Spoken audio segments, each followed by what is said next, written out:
Senhoras e senhores, moços e moças, meus caros amigos, louvado seja Deus nosso Pai, o Criador, e louvado seja Jesus, o nosso Mestre, que nos permite mais uma vez um encontro de paz sob as bênçãos da doutrina espírita nas terras de Pacaembu, quando temos de novo a oportunidade de rever amizades que se tornaram caras aos nossos sentimentos. Na noite de hoje, nós vamos falar sobre fragmentos da obra de André Luiz. Por que fragmentos? Porque a obra de André Luiz é muito extensa e não dá para falar tudo, obviamente. Então nós vamos falar de algumas coisas. A palestra é dividida em duas partes. Na primeira, nós vamos falar aquilo que André Luiz escreveu e a ciência comprovou 30, 40 anos depois. Na segunda parte, a gente vê logo em seguida. Fragmentos da obra de André Luiz. O Dr. Hernani Guimarães Andrade, um dos mais célebres espíritas e cientista brasileiro, asseverou no século passado que as obras de André Luiz, psicografadas pelo médium Chico Xavier, futuramente seriam objeto de estudo sério e continuado nas mais importantes universidades do mundo, porque elas trazem a mais completa informação acerca da natureza humana e da vida do homem após a morte. Essas palavras do Dr. Hernani devem ser consideradas porque o Dr. Hernani Guimarães Andrade, fundador do Instituto Brasileiro de Pesquisas Psicobiofísicas, autor de várias obras, entre elas o Psiquântico, Teoria Corpuscular do Espírito, Reencarnação no Brasil, Transcomunicação Instrumental, então as suas palavras merecem crédito. E, como se não bastasse, elas já começaram a acontecer. Aquilo que ele disse no século XX já está começando a vigorar no século XXI. Porque esta é a Faculdade de Medicina da USP, Universidade de São Paulo. Na Faculdade de Medicina da USP é obrigatória a disciplina de Medicina e Espiritualidade para todos aqueles que vão cursar Medicina na USP. Disciplina e Espiritualidade faz parte da grade curricular. De modo que quem faz medicina nesta faculdade, desta universidade, tem a obrigatoriedade de cursar medicina e espiritualidade como qualquer outra matéria. Essa matéria é coordenada pelo Dr. Sérgio Felipe de Oliveira e tem rendido bastante frutos. Bom, vamos começar com o livro Nos Domínios da Mediunidade, 1954, para a gente confirmar aquilo que o Dr. Hernani Guimarães Andrade falou. 1954, no capítulo 3... ou melhor, no capítulo 9, denominado Possessão, André Luiz descreve um caso de obsessão espiritual. E ele fala que nesse acontecimento existia um espírito, uma entidade extracorpórea, exercendo a sua influência sobre uma determinada pessoa. Em 1954, não se entendia muito bem isto. A medicina catalogava os casos de obsessão espiritual como um caso de perturbação mental. E as pessoas eram tratadas à base de eletrochoque. Como é que era o eletrochoque? Amarrava a pessoa numa maca, dava choques nela, porque acreditava-se que a corrente elétrica fazia com que determinados órgãos ou glândulas liberassem determinadas substâncias que seriam úteis no tratamento, objetivando o equilíbrio da pessoa. 1954, problema de ordem obsessiva, era tratada à base de eletrochoque. O tempo passou, hoje a medicina reconhece a obsessão espiritual como sendo estado de transe de possessão. E a partir do ano de 2006, o CID, o Código Internacional de Doenças, traz no item F44.3, estado de transe e de possessão, como sendo uma patologia, e define estado de transe e de possessão como sendo transtornos caracterizados por uma perda transitória da consciência da sua própria identidade, associada a uma conservação perfeita da consciência do meio ambiente. Ou seja, a pessoa ela não sabe quem ela é, mas ela tem consciência de onde está e em qual circunstância está, né? A medicina então agora, em decorrência de catalogar estado de transe e de possessão no item F44.3, dispensa um tratamento diferenciado para esses casos. E em muitas situações os médicos recomendam naturalmente um tratamento de ordem espiritual que, na maioria das vezes, deve estar associado a uma medicação. porque sabemos que uma obsessão de longo prazo acaba acarretando distúrbios de ordem material. Ora, é preciso ainda observar que no item F44.3, o CID diz que estado de transe de possessão não se enquadra nesta situação aqueles que têm anuência para o transe mediúnico. Ou seja, só é patologia quando não há a conivência do sujeito. Em outras palavras, está dizendo que todas aquelas situações de comunicação mediúnica ou de transe mediúnico que ocorrem nas diferentes religiões com a permissão do sujeito, não se caracteriza como estado de transe de possessão. Estado de transe de possessão, de acordo com o item F44.3, se caracteriza como patologia somente quando não há anuência do sujeito. Tá certo? Então, nós observamos que o capítulo 9, denominado possessão, que em 1954 era tratado a possessão à base de eletrochoque, hoje a medicina já consagrou como sendo uma patologia, definindo-a, né, caracterizando-a como estados de transe de possessão, dando a sua definição e fazendo a ressalva dos casos em que não caracteriza a enfermidade. 52 anos se passaram para que isto pudesse ficar oficialmente consagrado pela medicina. Mas em 1954, André Luiz já descrevia um caso de possessão, né? Onde havia transe, possessão, no capítulo 9 do livro citado, e já mostrava que era necessário um tratamento de ordem espiritual. Passemos ao próximo livro, No Mundo Maior.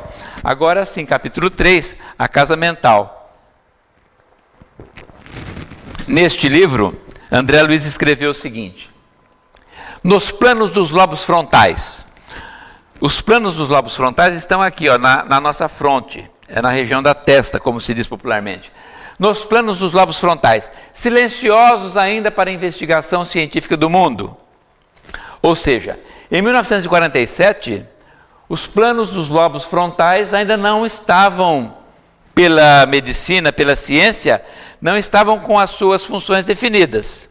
Então, nos planos dos lobos frontais, silenciosos ainda para a investigação científica do mundo, jazem materiais de ordem sublime, que conquistaremos gradualmente no esforço de ascensão, representando a parte mais nobre do nosso organismo divino em evolução. Que coisa, hein? Muito bonito, né? Só que a gente acaba não entendendo, né? Naquela época não se entendeu, depois continuou sendo não entendido, e a gente olha, a gente pensa que entende, mas não tem uma noção do que isso daí possa ser. 1947, nos planos dos lobos frontais, silenciosos ainda para a investigação científica do mundo, jazem materiais de ordem sublime que conquistaremos gradualmente no esforço de ascensão, representando a parte mais nobre do nosso organismo divino em evolução. Vamos ver do que se trata. Dr. Jorge Moon Neto desenvolveu experiências interessantes no ano de 2002 a 2006, portanto um período de 4 anos. Ele usou o aparelho de ressonância magnética funcional. Qual é a diferença do aparelho de ressonância magnética do aparelho de ressonância magnética funcional? O aparelho de ressonância magnética serve para fazer fotos de órgãos em 3 dimensões, serve para fazer cortes seriados, vamos dizer assim, cortes de imagens seriadas deste ou daquele órgão para que se possa vê-lo internamente. Este é o aparelho de ressonância magnética. O aparelho de ressonância magnética funcional, ele mostra o que é que acontece com o cérebro quando a pessoa pensa, o que é que ocorre, quais são os resultados de ordem fisiológica no cérebro, quando a pessoa pensa ou passa por uma emoção. Então, dentro desta premissa, desta perspectiva, ele resolveu fazer algumas experiências com pessoas. Para que a gente possa entender o que ele fez, também ninguém precisa se preocupar com isso daqui, mas aqui, onde está esta parte ativa, aí nós temos a área tegmentar mesolímbica, aí temos os estriatos dorsal e ventral, e eles compõem o sistema de recompensa do cérebro. O que isso quer dizer? Por exemplo, quando nós comemos chocolate, de preferência uma barra grande, né? Não vamos ficar com pouca coisa aqui, uma barra grande. Quando a gente come uma barra de chocolate, esta área aqui é estimulada. E como ela é estimulada, né? Nós temos uma sensação muito boa. E essa sensação boa nos traz um bem-estar de ordem física, tão bom que nós temos vontade de comer chocolate outra vez. Quando praticamos sexo, esta área aqui é estimulada. E então, logo em seguida, nós temos uma sensação física muito boa, a ponto de querermos repetir a experiência de novo. Quando a pessoa utiliza droga, esta área aqui também é estimulada. E ela tem uma sensação física boa, e por isso ela tem vontade de experimentar a droga outra vez, embora eu não precisaria falar, mas temos que registrar que a droga naturalmente, embora traz uma sensação momentânea boa, é altamente, terrivelmente prejudicial. Inclusive a maconha, que muita gente fala que não tem problema, mas tem sim, como já tem pesquisas exaustivas mostrando isso, né? Droga é droga, não adianta. Mas o sistema de recompensa do cérebro age deixando uma sensação física boa para a pessoa. Foi assim que o Dr. Jorge Muhl Neto colocou pessoas na câmara de ressonância magnética funcional e dizia assim para a pessoa que estava lá: olha, pelo fato de você estar aqui conosco, participando da nossa pesquisa, da nossa experiência, a equipe resolveu dar um bônus para você. Você, de fato, acaba de ganhar, só por colaborar conosco, R$1.000. Ele não falou esses números, eu estou falando para dar uma ideia. Ele dizia que a pessoa ia ser recompensada. R$1.000. Aí ele observou que quando a pessoa sabia que tinha ganhado R$1.000, e a pessoa normalmente falava assim, mas é sério? Falava, não, é sério. Está aqui neste envelope, na hora que você ir embora, você pega que tem R$1.000. Ele observava o quê? Que o sistema de recompensa do cérebro entrava numa atividade intensa. E é claro que a pessoa tinha um conforto material, físico, uma sensação física muito boa. Da mesma forma que vocês terão se eu falar que cada um que está na plateia, antes de eu sair, também vai ganhar um envelopinho com R$1.000. Né? Mas como o Dr. Jorge Muhl já demonstrou na experiência, não vou ter necessidade de fazer isso, de forma que foi só aí, né, uma situação. Né? E assim ele foi fazendo a experiência. E em todos os casos, quando a pessoa sabia que havia ganhado R$1.000, o sistema de recompensa do cérebro ficava aí estimulado e ela tinha uma sensação física muito boa. Ele continuou com a experiência e com as pessoas no aparelho de ressonância magnética, ele também continuou com a sua conversa, mas no sentido inverso. Ele dizia para a pessoa assim, olha, tem uma instituição assistencial que está passando por um problema financeiro terrível. Quem trabalha nessa instituição assistencial é um pessoal de nossa confiança, nós conhecemos, são pessoas sérias. E a gente que às vezes você não pode, né, enquanto o aparelho registra aí os dados que nós precisamos, se você não pode fazer uma doação para essa instituição. Porque o pessoal é sério, é um pessoal digno, é um pessoal super honesto, e qualquer quantia que você possa doar, para eles eu tenho certeza que vai ser muito. Mas eu só estou falando isso daqui para, né?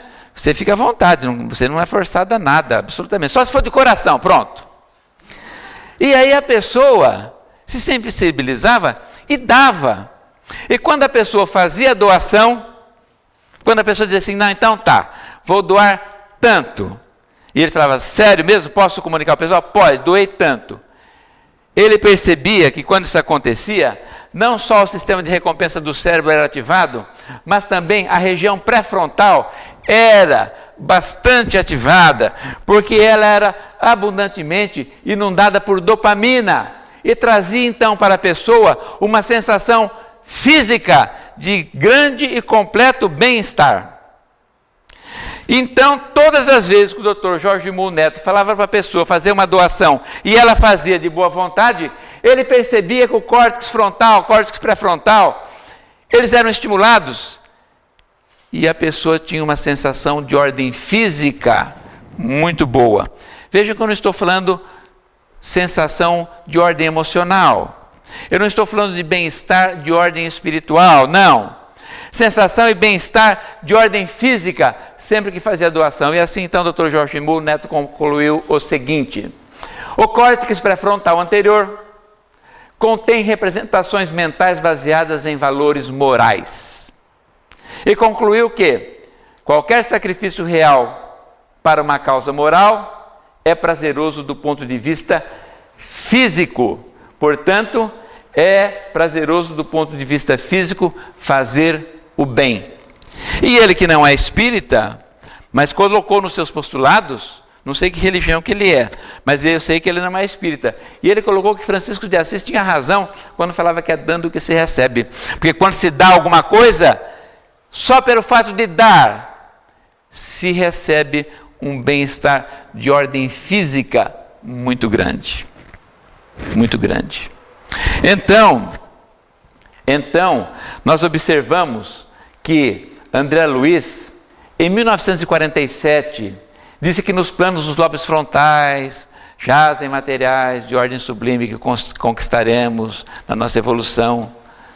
Mas aí tem material de ordem divina para a nossa evolução espiritual. Foi preciso que passasse 59 anos para somente no período que vai de 2002 a 2006, o Dr. Jorge Muhl Neto poder comprovar aquilo que André Luiz falou. E devemos lembrar ainda o seguinte: no mundo da ciência, contra fato não há argumento, tá certo? Então, encerramos esse livro e passamos para o próximo, e a vida continua, capítulo 9, irmão Cláudio, 1968. Para vocês terem uma noção do que é 1968, parece que está perto. Mas em 1968, o homem ainda não tinha ido à Lua. Não tinha ido à Lua. Não se viajava em velocidade superior à do som em avião comercial. Internet, nem pensar. Google, que é isto, né? Não tem nem graça. 1968, olha o que o André Luiz escreveu. Em última análise, chegaremos a saber que a matéria é luz coagulada, substância divina que nos sugere a onipresença de Deus. A matéria é luz coagulada, substância divina que nos sugere a onipresença de Deus. Pouco tempo depois, quase 7 anos depois, em 1975, foi lançado nos Estados Unidos o livro Space Time e Beyond, por 2 pesquisadores da Universidade da Califórnia em Los Angeles, o Dr. Tobin e Wolff. Bob Tobin e Fred Wolff, nesse livro que foi traduzido para o português, com o nome de Espaço-Tempo e o Além, eles afirmaram categoricamente que a matéria nada mais é do que luz capturada gravitacionalmente. A matéria nada mais é do que luz capturada gravitacionalmente. Em outras palavras, disseram a mesma coisa que André Luiz havia dito. Só que isso que eles disseram era ainda uma teoria. Era fruto das suas experiências. Eles chegaram à conclusão de que a matéria deveria ser luz capturada gravitacionalmente, mas não provaram. Era necessário que o tempo passasse e que pesquisadores se empenhassem, o tempo correndo. Aqui nós temos o Dr. Peter Higgs. Dr. Peter Higgs, um cientista físico inglês. Aqui nós temos o grande colisor de hadrons. O grande colisor de hadrons é o maior acelerador de partículas que tem. Acelerador de partícula, esse daí está situado na divisa entre a França e a Suíça, está localizado a mais de 100 metros abaixo do solo e tem 27 quilômetros de extensão, se fechando num círculo. Aqui, no grande colisor de hadrons, trabalham em torno de 3.000 cientistas dos mais diferentes países do mundo. São realizadas diversas experiências, e entre elas, a última que foi aí o acontecimento do ano, eles aí aceleram partículas quase que à velocidade da luz. E eles aceleram essas partículas através de campos eletromagnéticos. Quando essas partículas estão próximas à velocidade da luz, eles fazem com que elas entrem em colisão. E quando elas entram em colisão, elas se arrebentam, né? E quando elas se arrebentam, eles podem estudar os pedaços que a compõem. No dia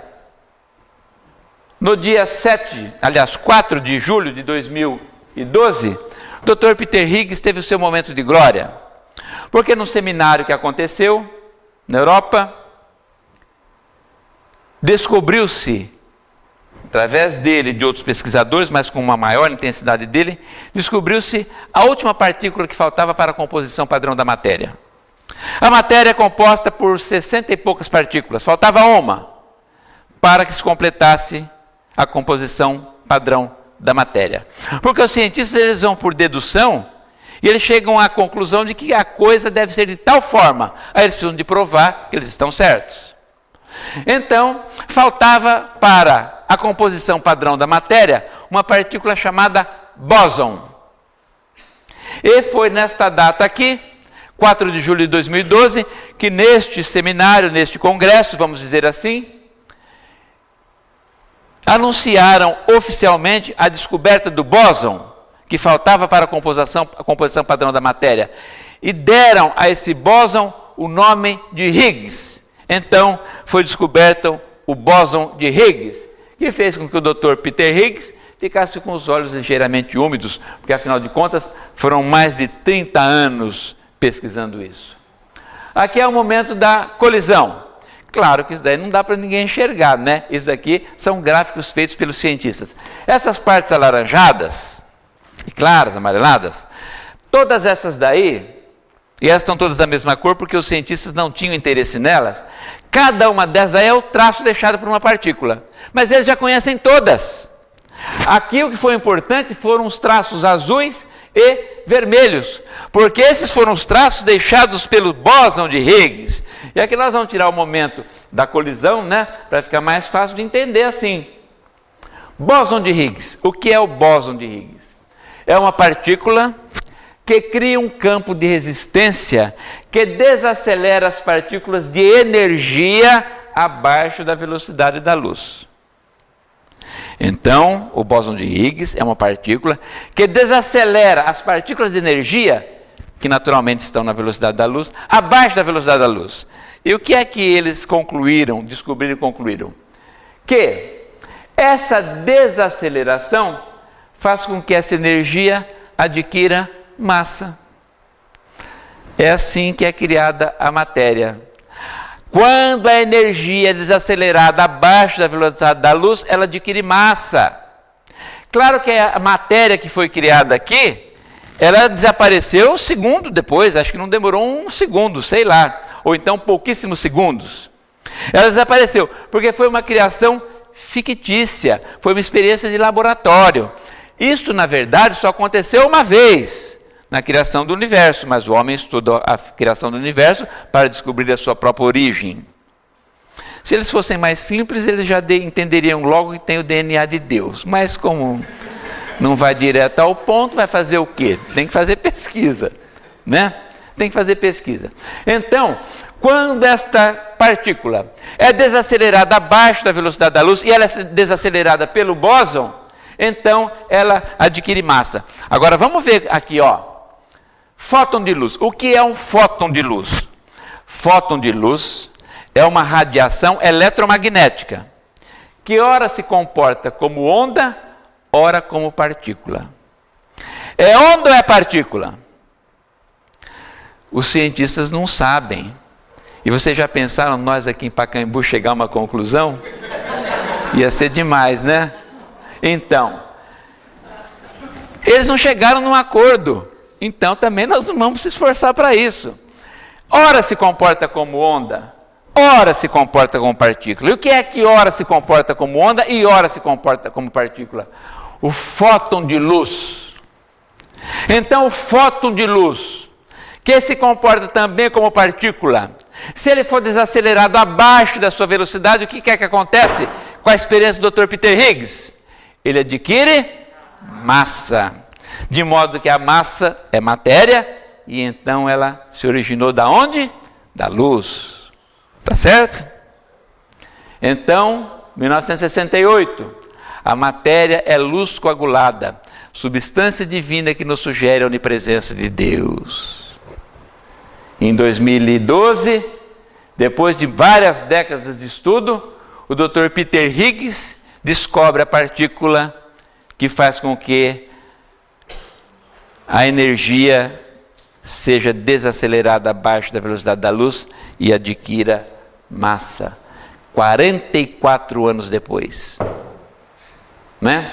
44 anos depois. E aqui, abro um parênteses para dizer da minha admiração pelo espírito André Luiz, por ter coragem de escrever isso numa época tão recuada. E ainda uma admiração até maior pelo médium Chico Xavier. E como nós sabemos, não era nenhuma pessoa letrada no mundo da ciência, ou das artes, ou da literatura, seja lá o que for, pelo menos nesta reencarnação, mas teve a honestidade, sobretudo a honestidade e também a coragem de escrever uma coisa da qual ele possivelmente não tinha a menor noção, mas tinha convicção da seriedade dos espíritos que trabalhavam com ele sob a batuta de Emmanuel, e então não titubeou em escrever que matéria é luz coagulada. Fecho parênteses e faço uma ressalva para dizer que pessoas que têm conhecimento de física ou conhecimentos médicos, que elas entendam que aqui eu abordei a situação de um modo extremamente superficial, não é? Por quê? Porque nós estamos falando com uma plateia muito heterogênea, e no centro espírita a plateia é sempre bastante heterogênea. Ainda nós não entramos em particularidades, mesmo também porque não é o objetivo da palestra. Na questão dos estriatos, do sistema de recompensa do cérebro, de particularidades da própria pesquisa, não. Falamos de modo superficial para que seja de fácil assimilação. O importante é que se entenda que aquilo que André Luiz falou, a ciência comprovou, e contra fatos não há argumentos. Vamos para o próximo livro. André Luiz também, né? Nós estamos falando sobre as obras dele, Nosso Lar. Vamos aqui para o capítulo 31, intitulado Vampiro. André Luiz diz assim, ó: quando fomos atender 2 enfermos no pavilhão 11, escutei gritaria próxima. Fiz instintivo movimento de aproximação. Não prossiga, disse Narcisa. Localizam-se ali os desequilibrados do sexo. O quadro seria extremamente doloroso para seus olhos. Guarde essa emoção para mais tarde. Depois de Nosso Lar, escrito em 1944, André Luiz escreveu mais 15 livros de teor científico. Inclusive um intitulado Sexo e Destino. Mas em nenhum deles ele contou o que ele viu no pavilhão 11. Claro que ele foi lá ver depois, mas nunca contou. De forma que André Luiz, quando não diz, está dizendo muito. Quando cita um assunto e se omite em detalhá-lo, está dizendo muito para nós. E no caso aqui, é para que se tome cuidado. 1944. O tempo passou. 2004. Em 2004, a internet já estava no lar de praticamente todas as pessoas. Sem dúvida alguma. Sem dúvida alguma. No lar de praticamente todas as pessoas. Em 2004. E mostrando aquilo que nós não devemos ver. Porque a internet é fantástica. Coloca o mundo na ponta dos nossos dedos. A gente, o que quiser saber, está lá no Google. Né? Se a gente quiser ver uma coisa online, acontecendo do outro lado do planeta, é possível. Enfim, é uma coisa fantástica. Mas mostra também aquilo que nós não deveríamos ver. Porque mostra a pornografia. E a pornografia traz o vício pornográfico. A pornografia hoje está disseminada por todo quanto é lado. Por todo quanto é lado. E na internet as pessoas mandam pequenos clipes, filminhos aí de 2, 3 minutos de sexo explícito. E a pessoa começa a olhar, e aí ela olha no trabalho dela, um dia sim, um dia não, depois ela recebe um outro clipe, aí ela vai olhando todo dia, aí ela pega e leva para casa, aí ela começa a olhar em casa também, cenas das mais perversas ou pervertidas, as mais degradantes, que nem se consegue imaginar, só se tem ciência daquilo quando se vê. O problema é que vicia, e como todo vício, vai catalisar para o seu campo mental entidades espirituais que têm o mesmo vício. A pornografia ou a sexualidade desequilibrada. As cenas que André Luiz não quis mostrar, porque seria chocante demais para os nossos olhos, Narcisa disse para ele não ver. E ele não viu, mas quando viu, também não contou. Essas cenas estão hoje na internet. Claro que lá era o reflexo delas no perispírito de quem estava lá, né? Mas, ao se acessar a internet, infelizmente, tem o mais degradante da degradação, infelizmente. E então, a pessoa vicia, catalisa para o seu campo mental espíritos que estão na mesma faixa vibratória. E então começam a ter problemas no lar, depois começam a ter problemas conjugais, e depois, se não se separam, vivem mal o resto da vida. Porque está franqueada a sua casa, o seu campo mental, àqueles que têm o vício da pornografia. Então a internet traz aquilo que é bom, mas traz também aquilo que nós não precisaríamos ver. André Luiz então se antecipou há 60 anos, nos alertando há 60 anos para o cuidado com os desequilíbrios do sexo. Eu já tenho 4 casos catalogados de separação conjugal. 4 é o que eu tenho, né? Imagino que tem por aí. Por quê? Por quê? 3 homens que viam pornografia e um dos casos é a mulher que via pornografia. Por quê? Porque a pessoa vai vendo, vicia, ela não consegue ficar mais sem aquilo, continuadamente está vendo. De uma certa forma, isso cria uma satisfação para ela, né? Ajudada pelos espíritos na mesma sintonia, ela começa a ficar mais distante dos seus deveres conjugais, e também a presença dessas entidades criam um certo tumulto de ordem psíquica na casa. O resultado é sempre negativo. 60 anos depois, a gente vê que o cuidado que André Luiz teve em não falar de cenas que seriam tremendamente perturbadoras para nós, a internet está trazendo e cabe a qualquer um de nós evitar. E assim então, encerramos a primeira parte da palestra. Vamos para a segunda. Olha nós aí. Quem somos nós? Todos nós filhos da luz, filhos de Deus, destinados à perfeição, mas ainda na pré-adolescência. Vocês vão falar, mas na pré-adolescência, como que pode ser? Todo mundo ali é pré-adolescente? Todo mundo ali é pré-adolescente. Ah, mas eu estou vendo aquela senhorinha ali de roxo. Não, você está vendo a roupa que ela usa, né? A roupa que ela usa. Aqui é que desbotou um pouquinho, ó. Certo? Mas ela é pré-adolescente, já está usando essa roupa faz tempo. Esta aqui está usando uma roupa que é muito comum lá na região do Oriente. Este aqui está usando uma roupa que até pouco tempo era comum na África. Hoje já se disseminou no mundo inteiro, né? Este, tá certo? Esta aqui está usando uma roupa que é muito comum na Índia. Esse daqui já está usando a roupa também faz tempo. Essa mocinha aqui está usando a roupa faz pouco tempo. Todos pré-adolescentes, mas filhos de Deus.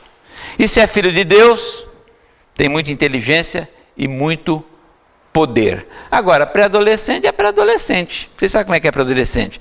Aqui para nós, é muito imaturo, não tem experiência, não tem muito juízo, não é verdade?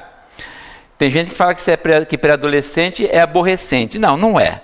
O pré-adolescente está numa fase normal e ele passa por esse período de imaturidade, que é próprio da idade, não é? É verdade que tem pré-adolescente que é chato, mas também tem pai de pré-adolescente e mãe de pré-adolescente que também ninguém aguenta, vamos falar a verdade, né? Então tem de tudo, tá? Mas essa turma está na pré-adolescência. O que é a pré-adolescência, afinal? Ora, os pedagogos, psicoterapeutas dividem aí em diversas formas, cada um tem o seu método. Nós vamos aqui utilizar a seguinte divisão. A pré-adolescência vai dos 10 aos 14 anos, a adolescência intermediária dos 14 aos 17 e a adolescência tardia dos 17 aos 21.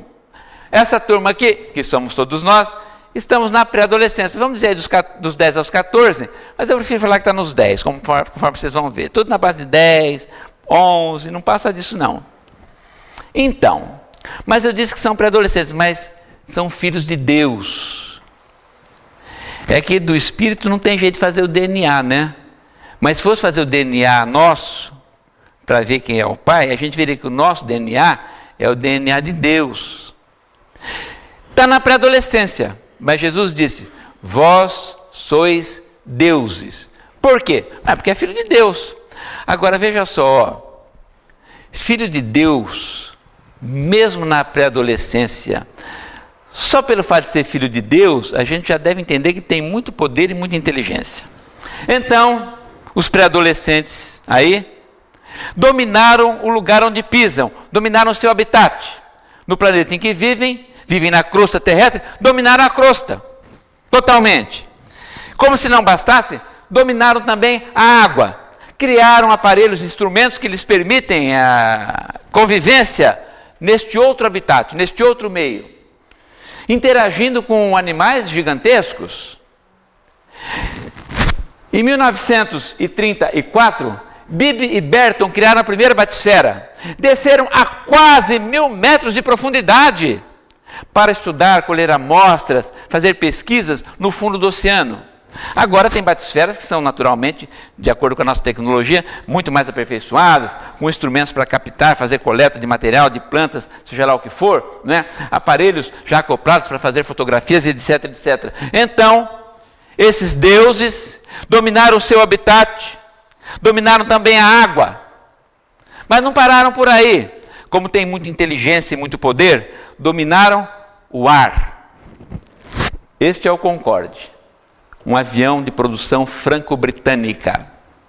Concorde fazia linha comercial, um avião de passageiro, qualquer um podia viajar. Porque os aviões de caça, que são responsáveis pela segurança de um país, esse é só o piloto ligado à aeronáutica que pilota, né? Ninguém viaja nesses aviões, cabe 1, 2 no máximo. Mas o Concorde não, o Concorde era um avião de linha comercial, só que viajava em 2 vezes a velocidade do som. Saiu de linha, porque a passagem dele era cara, evidentemente, né? Ele tinha uma forma, o seu tubo era um pouco menor para poder cortar o ar, etc, etc. A passagem custava bem mais cara. Então as pessoas optavam por viajar demorando mais, uma passagem mais barata. Por isso que quando a gente vai viajar, a gente vai ali na classe econômica, a gente vê que está lotado, não é verdade? A gente gostaria de ir na classe executiva, que ainda não é melhor é a primeira classe. Mas vocês sabiam que na primeira classe a passagem custa, às vezes, até 5, 6 vezes mais? Pois é. Uma viagem aí para Nova York, em vez de custar 2, 3 mil, custa 10, 12. Né? Quem quiser ir para Dubai, vamos falar de quem tem dinheiro, vai. Quem quiser ir para Dubai e vai na primeira classe viajando pela Emirates, a passagem de ida, 18 mil. Né? Mais 18 mil para voltar, porque não vai ficar lá, evidentemente, são 36. Só de passagem. Bom, isso não interessa. Isso é bom para a gente ficar feliz. Concorde. Agora, vão fazendo a conta comigo para vocês não falarem que eu saí de Jales para falar bobagem aqui em Pacaembu. O Concorde, numa certa ocasião, decolou de Londres às 18 horas. 18 horas em Londres, já estava escuro. Destino Nova York. Viajou 5.570 quilômetros e chegou em Nova York às 17 horas. Estava claro. Logo, chegou antes de ter saído.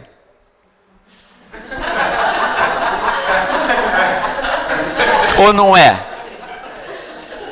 Chegou antes de ter saído.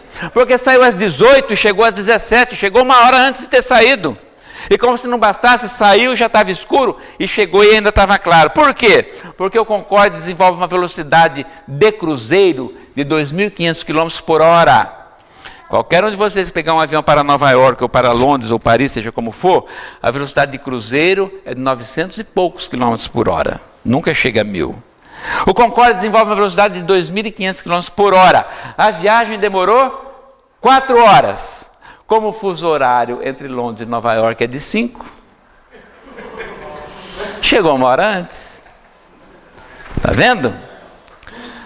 Filho de Deus, tem muito poder, muita inteligência. Mas não para por aí. Além de dominar a terra, a água e o ar, dominou também o espaço.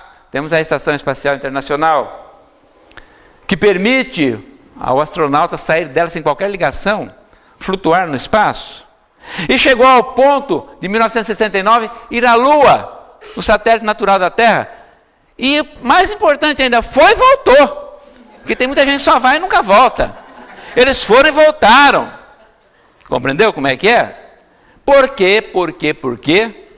porque porque são filhos de Deus. Superpoder, superinteligência, mas na pré-adolescência. Vocês sabem lá o que é isso? Um Deus na pré-adolescência, com todo esse poder que tem, dá nisso daqui, ó. Xinga, entendeu? Não tem muito juízo, tem muito poder, mas não tem muita noção. Quando estão dirigindo no trânsito, qualquer coisa, uma buzinada fora de hora, por exemplo, já põe o braço para fora, xinga, e fala, e maltrata. E se a gente não ficar quieto, né, porque a gente também tem o ímpeto, mas a gente já tem um pouquinho mais, né, de medo, então fica quieto. Porque se não ficar quieto, o outro sai, e tem uns de nós que também sai, e aí a coisa fica daquele jeito. Chega na vias de fato, um desce o porrete no outro. Mas olha só que coisa, tão inteligente, nós vimos a inteligência que tem, nós vimos o poder que tem, e olha a atitude. Por quê? Porque está na pré-adolescência, não tem muito juízo, não tem maturidade. E antigamente, as mulheres eram mais comedidas. Hoje acabou também esse negócio. Hoje é todo mundo. As mulheres também que estão na pré-adolescência, desce o porrete também, independente de classe social. Né? Aquelas vezes estão com roupa de grife e tal, mas isso daí não quer dizer nada. Independe de classe, baixa o porrete, vai para vias de fato. Olha, nunca se fez tanto boletim de ocorrência na vida, né? Por quê, hein? Porque não tem juízo, é pré-adolescente, mas tem muito poder, compreendeu como é que é? Agora, o pessoal é terrível, Tem pré-adolescente que se junta numa turminha de pré-adolescente e invade o quintal da outra turma pré-adolescente, entendeu? É aqui, ó, pulei aqui um lance.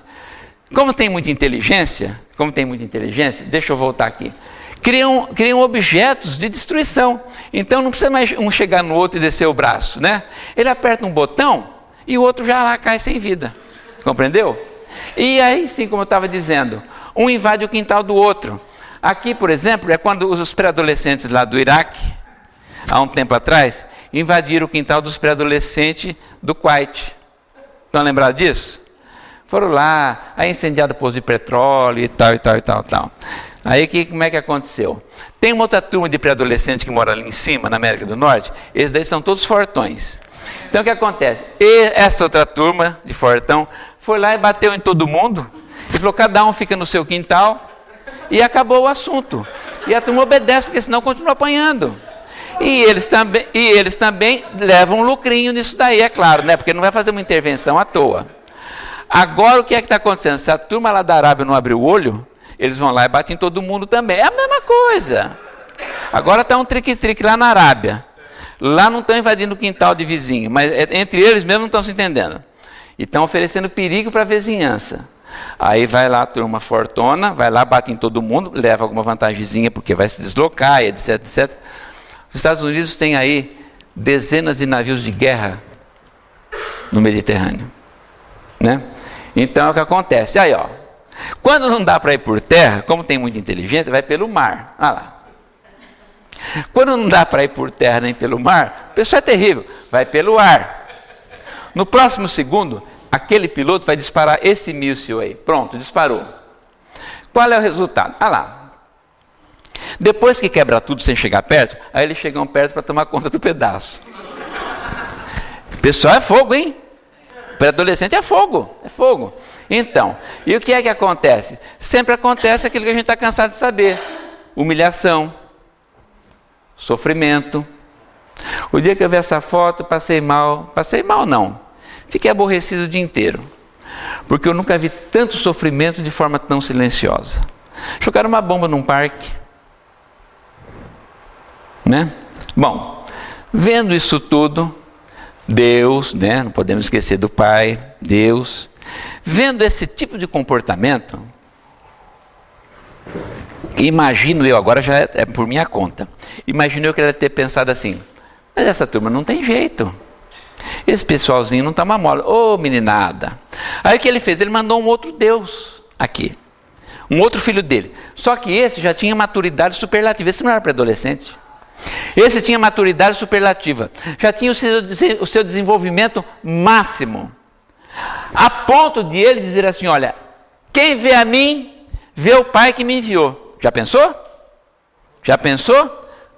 Aqui já a maturidade máxima. Aqui tudo pré-adolescente. Esse com roupa mais usada, esse com roupa nova, esse daqui meia vida de roupa, esse também, ali já mais roupinha usada, mas tudo pré-adolescente. E aí então esse outro Deus, né, veio amando do Criador, o Pai dele e nosso. E o pai dele deve falar assim, vai lá e explica para o pessoal o que é que tem que fazer para viver bem. Vai lá e fala tudo certinho. Fala tintim por tintim, deixa tudo clarinho para eles lá, para não ter problema. E esse outro Deus aí falou, eu vou. E veio mesmo. Ficou aqui 3 anos, hein? 3 anos, quase um curso de uma universidade. 3 anos. Falou, explicou, disse o que podia, o que não podia. E como já era superlativo, uma maturidade superlativa, a ponto de dizer, eu e o Pai somos um, ele também ajudou um monte de gente. Não só ensinou, não. Curou um monte de gente, enfim, fez um monte de coisa. Mas o que é que a turma de pré-adolescente fez com ele? Não preciso de contar, porque vocês já sabem. Olha lá. Olha aí o serviço. Tá certo? Agora, eu pergunto para vocês. Ninguém precisa de responder, mas só para a gente ter aqui a continuidade. Como que faz para educar uma molecada dessa? Como que faz para educar esses deuses? Porque tem super inteligência, tem super poder, mas está na pré-adolescência, não tem juízo. Como é que se lida com o pessoal deles? Vocês viram que não é fácil. Não é fácil. São muito poderosos, mas imaturos. Como que se educa uma turminha dessa? É André Luiz que fala. No livro Ação e Reação, capítulo 19, Sanções e Auxílios. Ele fala que se educa através da dor. Através da dor. Né? E ele diz que existem 3 tipos de dor. Mas ele fala antes que a dor é ingrediente dos mais importantes na economia da vida em expansão. A dor é ingrediente dos mais importantes na economia da vida em expansão. A gente não tem a noção do que é essa frase aí, mas ela é uma realidade.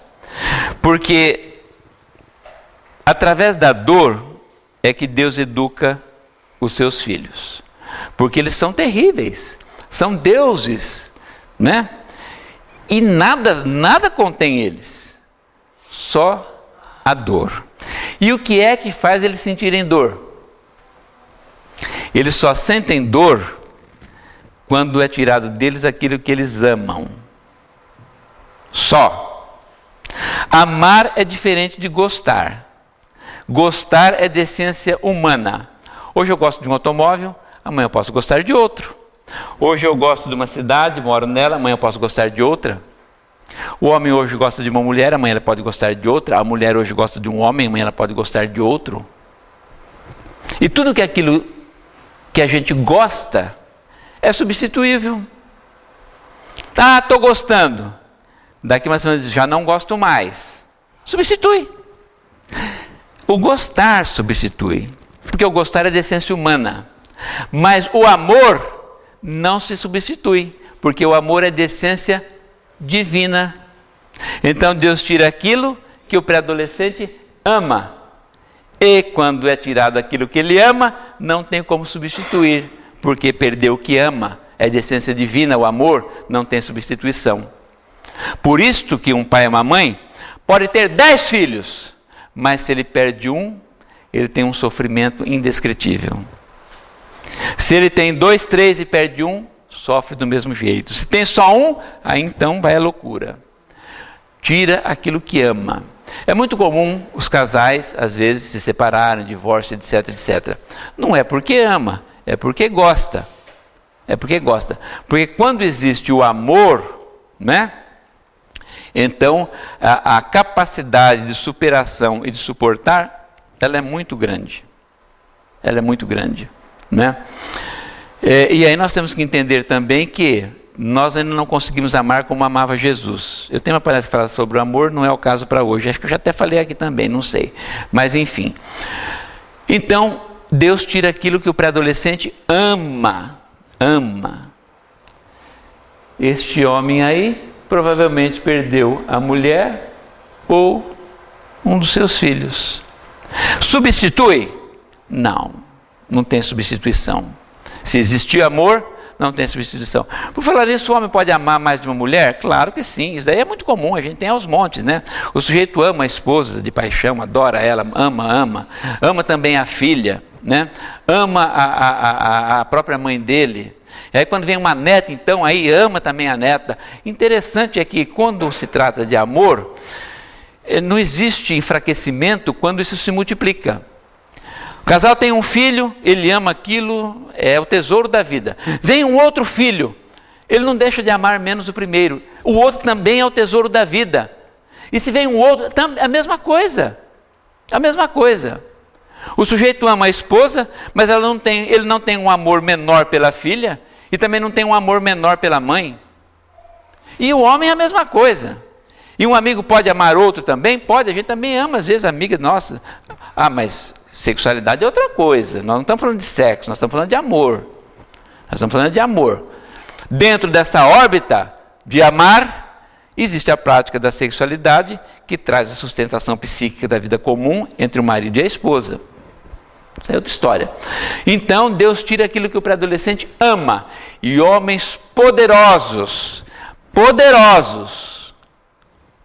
choram, desesperados, porque perder o que ama e aquilo que se ama não se substitui. Homens ricos, homens milionários, choram como uma criança desamparada, porque tiraram aquilo que ele amava, e ele não pode fazer nada. O dinheiro dele, ele pode ter todo o dinheiro do mundo, não tem jeito. E aqui eu quero fazer a diferença entre poder e dinheiro.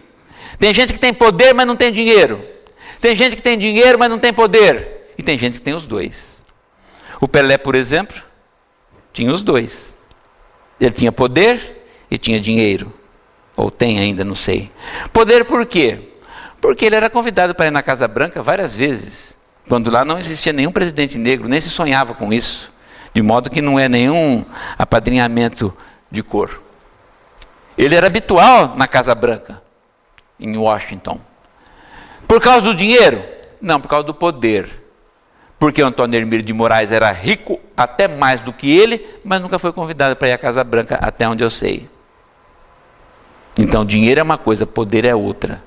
Tem gente que tem poder, tem gente que tem dinheiro, tem gente que tem os dois. Nós aqui já não temos nenhum dos dois, né? Mas não importa, né? O que importa é que é tirado da gente aquilo que a gente ama, e aí então a gente se desespera. Esta pessoa aqui, foi tirado dela aquilo que ela amava, mas ela não perdeu o objeto, ela continua vendo, mas ela teve uma decepção afetiva tão grande, que é impossível a vida em comum. Não porque ela não queira, porque o amor vence muita coisa, mas a outra parte é que não quer. E ela então teve uma decepção enorme. Foi tirado dela aquilo que ela ama, mas a pessoa não morreu. Olha que interessante. E aí ela chora. Essa senhora aqui, não foi tirado nada dela, mas ela tem um câncer que está carcomendo as suas entranhas. Ela sabe que num prazo de 8 a 10 meses, segundo o diagnóstico médico, ela irá embora. E ela chora desesperada, porque ela tem os filhos, ela tem os netos, e ela não poderá estar mais junto deles. E não tem nada no mundo que ela possa fazer para mudar essa situação. Então ela chora. Então, Deus tira aquilo que a pessoa ama. André Luiz disse que tem 3 tipos de dor. Quem falou isso depois dele é porque copiou dele. E antes dele ninguém falou, porque ele que falou só. 3 tipos de dor. A dor é evolução. Qual é a dor evolução? Vamos lá. Dor evolução é aquela que vem de fora para dentro. A dor que vem de fora para dentro. Aqui, por exemplo, nós temos um raio que lascou uma árvore, rachou uma árvore.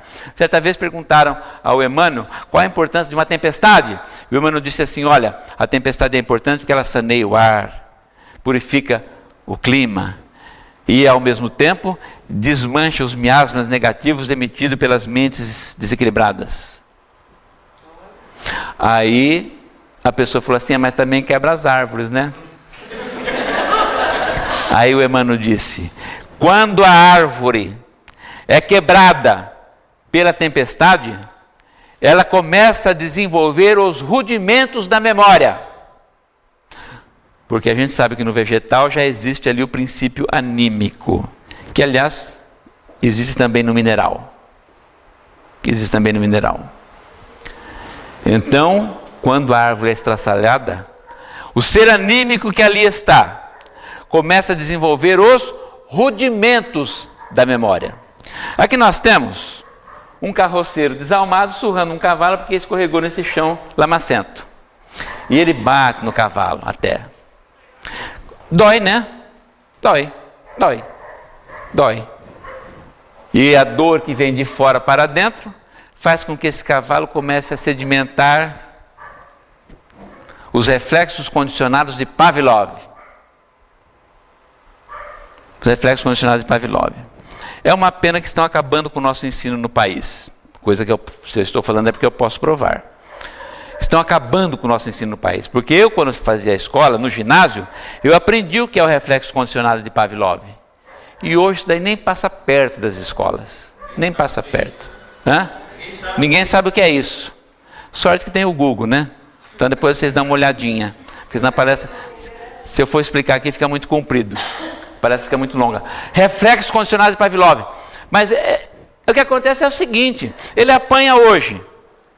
Semana que vem ele passa no chão lamacento, ele apanha de novo. Ele começa a perceber que quando ele está no chão lamacento e escorrega, ele apanha. Aí na outra semana ele apanha de novo. Aí ele já sedimentou esse reflexo. E aí então ele anda num chão lamacento com todo o cuidado para não escorregar. Porque ele sabe que se ele escorregar, ele apanha outra vez. Está sedimentando os reflexos condicionados de Pavlov. Pavlov é um russo que estudou isso e fez a experiência e chegou à conclusão dos reflexos condicionados. Não é só a dor de ordem física, não. Emocional também. Esse cachorro perdeu o dono. Santa Catarina, não me recordo o nome da cidade. Durante aí 10, 15 dias, e todo dia ele ia no túmulo do dono. Esse cachorro ia no túmulo do dono e ficava lá 1, 2 horas. Esse senhorzinho aí. Olha lá. Andando de bicicleta num dia chuvoso, rua coberta de água, foi de boca no chão, quebrou 2 dentes aqui da frente. Né? Mesmo fazendo canal comigo, ainda doeu. Agora não estou fazendo mais canal, aposentei. Brincadeira à parte, dói, é claro que dói. A dor que vem de fora para dentro está ensinando esse homem a ter o quê?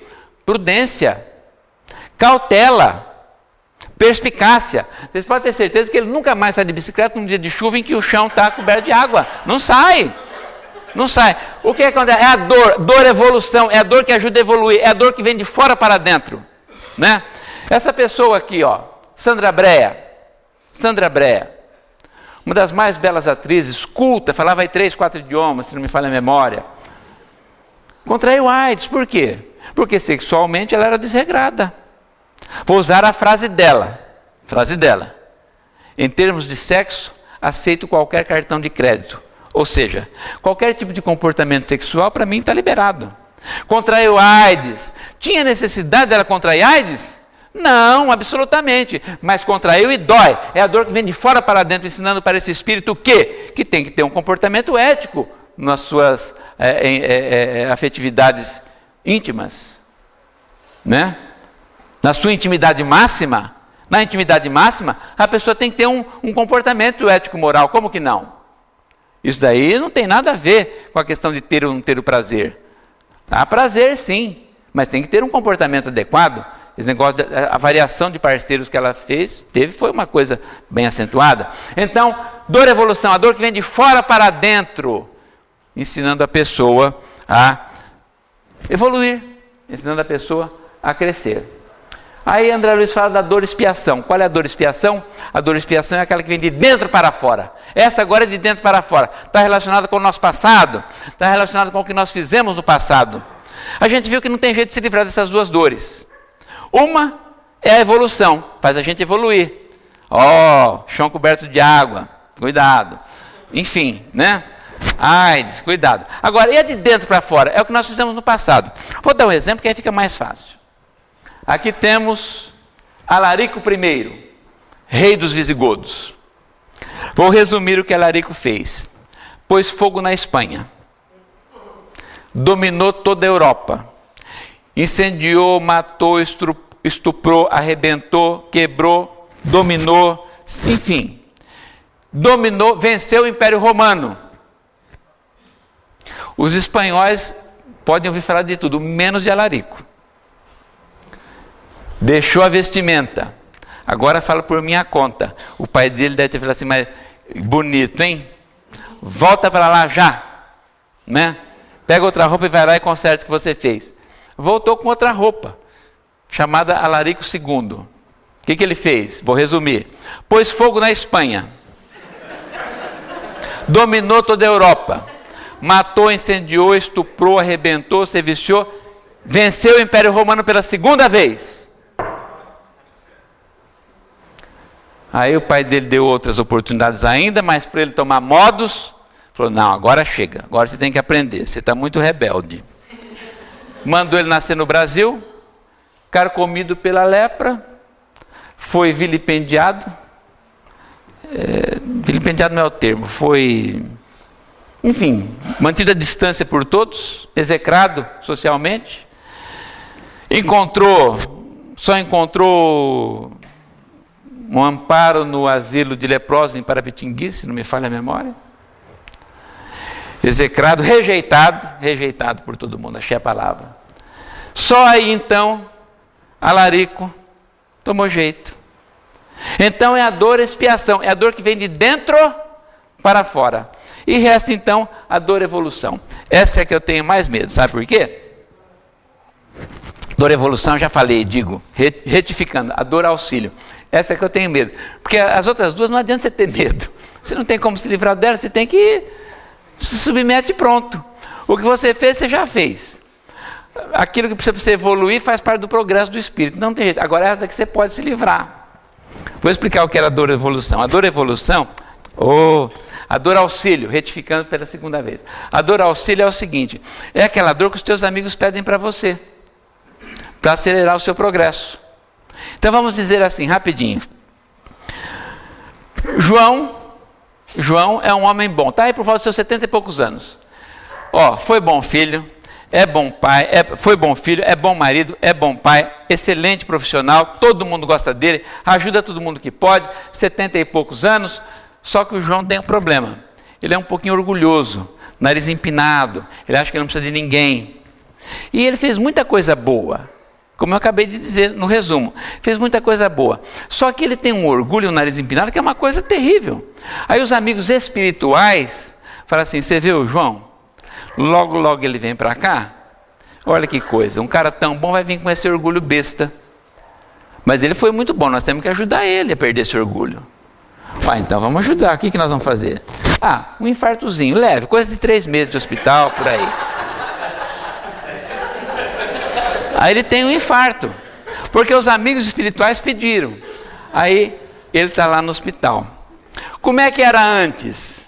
Antes a Maria falava assim, João, você tem que tomar remédio. Eu sei que eu tenho que tomar remédio, não preciso que ninguém me lembre. Não sou criança. Aí o filho fala assim, pai, tem que ir lá na propriedade ver o gado e tal. Sou senhor de mim, quando eu quiser ir na propriedade eu pego o meu carro e vou. Não preciso vocês ficarem me lembrando. Ainda sou responsável pelos meus negócios, vocês estão achando o quê? Aí o Inácio falava, vô, o senhor tem que ir a Rio Preto, eu levo o senhor. Eu vou a Rio Preto quando eu quero, pego minha Kombi e vou. Pego a minha Kombi e vou, sem problema nenhum.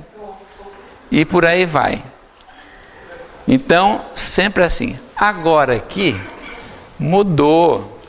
A Maria vai lá e fala assim, pega na mão dele e fala assim, ô João, você está sentindo dor, meu querido?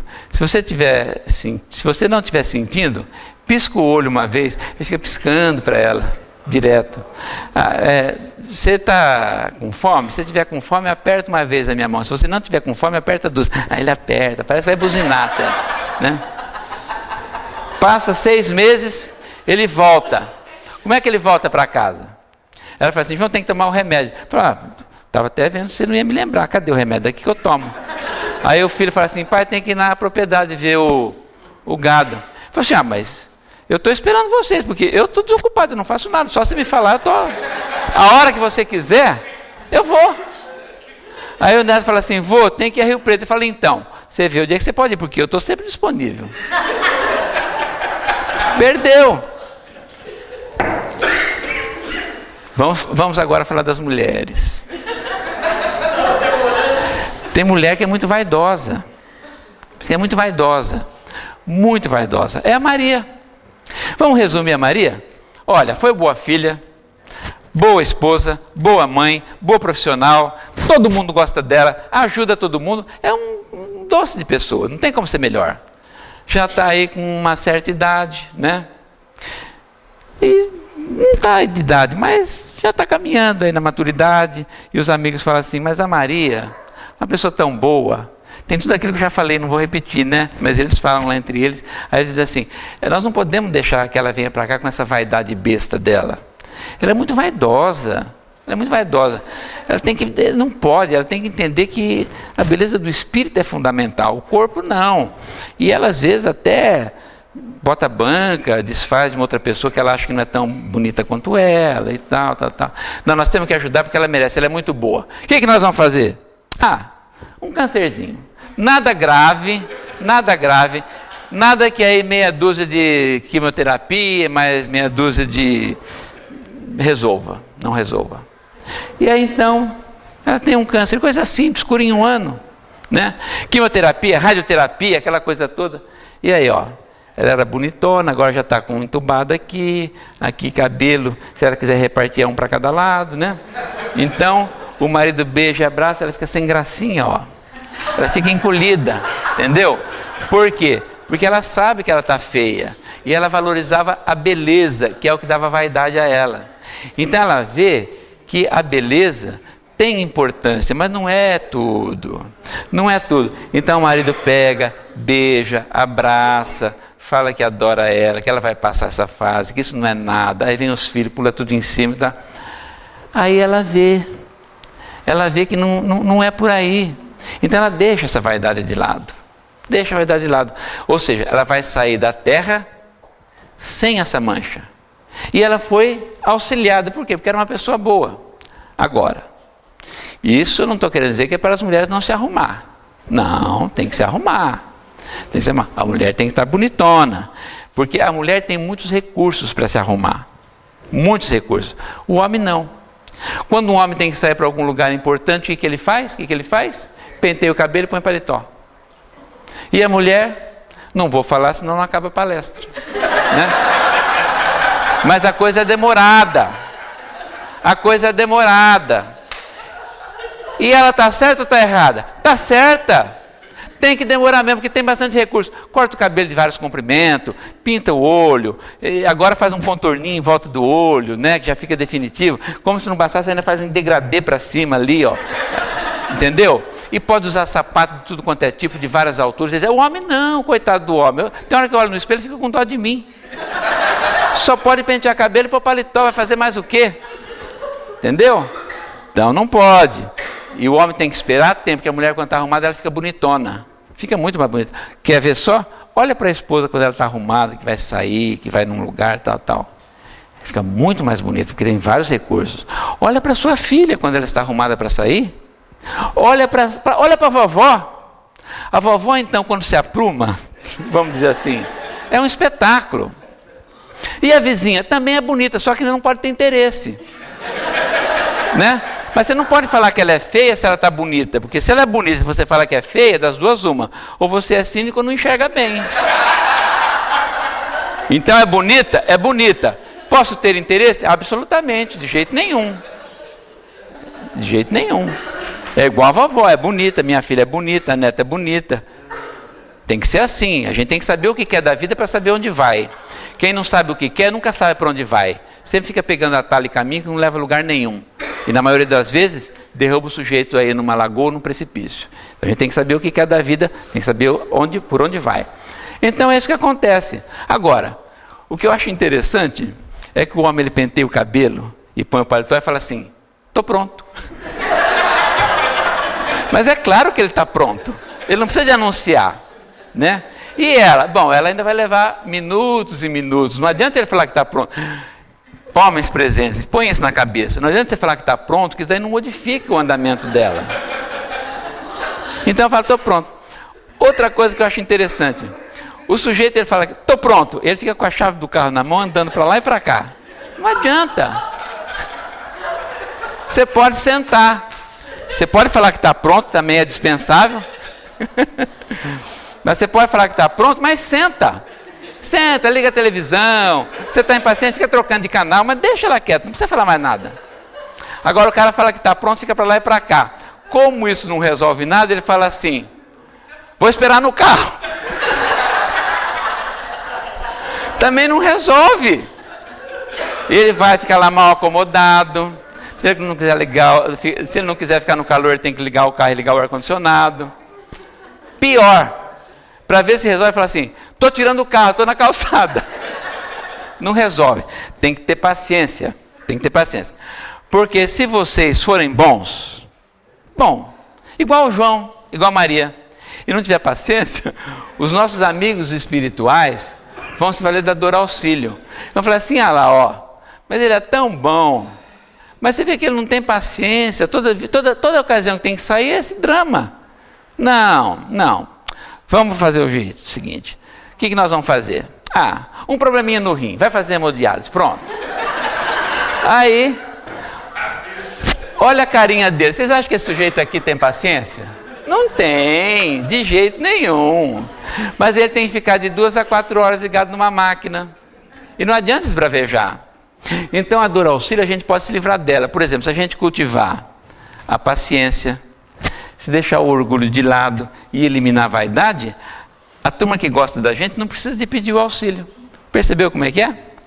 Claro que esse final aqui é um final bem humorado, às vezes a gente exagera um pouquinho, né?